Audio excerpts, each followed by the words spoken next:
Okay, we're back again with the spring setup. I'm going to try and do this in one take. It's rather difficult messing around with this smartphone. I'm going to weigh the weights for Gary and to prove that they're equal. What we got here, this is what I'm calling a one mass weight. We'll weigh them in a minute. And we've got another one that's half this weight. They're mounted on this plastic bobbin. And what we're going to do is we're going to pull them down, both weights, till they touch this bit of wood, so that they both going to be released from the same spring compression.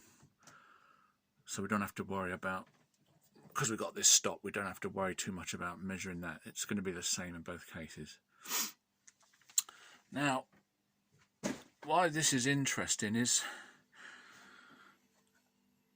Gary says this will prove or disprove kinetic energy theory, because the one mass, one compression distance will launch to a given height. We'll see what that is.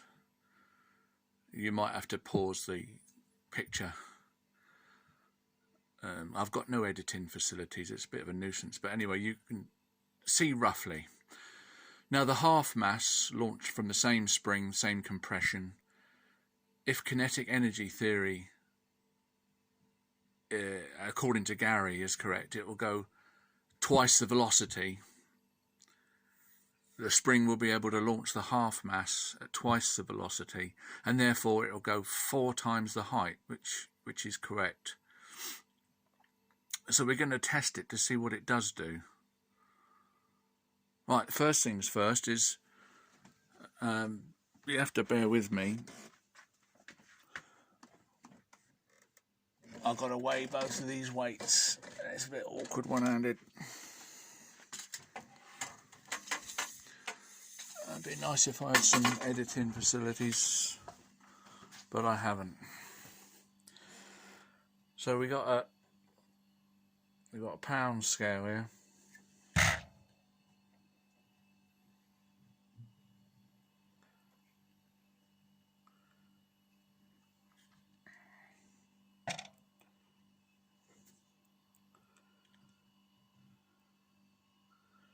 It's 1.5 pound. Oh dear.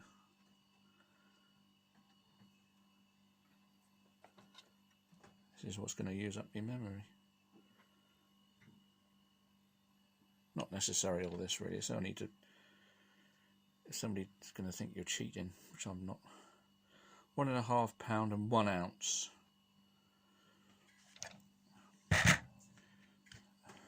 That's that one, that's the big one. You see the difference. This is the half mass, that's the 1 mass. So we had 1.5 pound and 1 ounce. And we've got 3/4 of a pound and ½ ounce. 3/4 and a half plus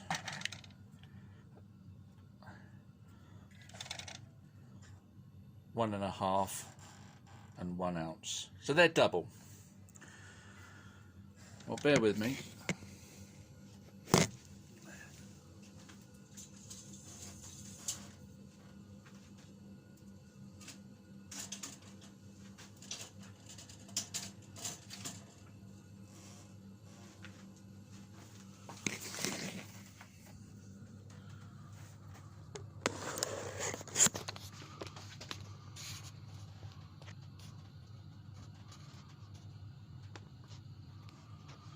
Sorry for being a bit dark, the picture at the bottom. I've tried to get it as good as I can, but you can see roughly what I'm going to be doing.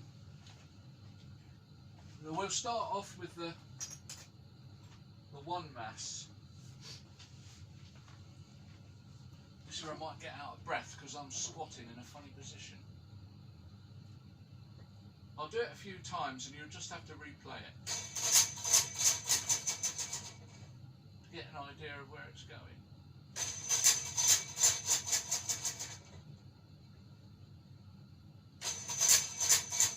I can't really see from down here, but when we play it back we'll be able to see. This is the one mass.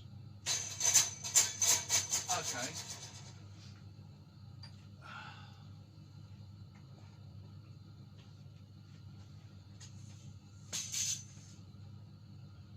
Here's the exciting bit. What will the half mass do?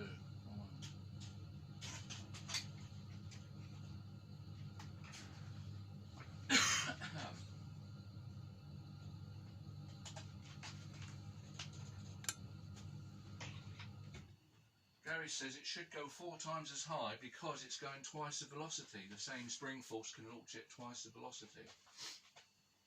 So it should go 4 times as high. Here we go then.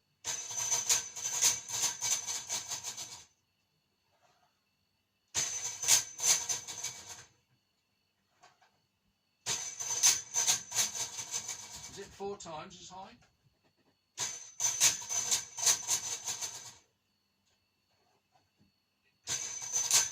Should be about twice as high.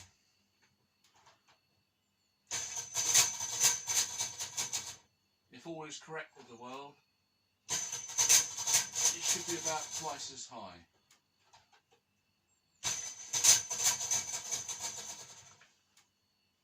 Mindless Marbles explains it very well. I'll try and pin a comment about how you work out what height it is, but it's should be about twice as high with the same spring force with half the mass, because it can't, although it's the same energy in the spring, it can't launch the half mass at twice the velocity because of the greater inertia, of course. Well, there you go, Gary. I hope you find that satisfactory and see if there's any humility there.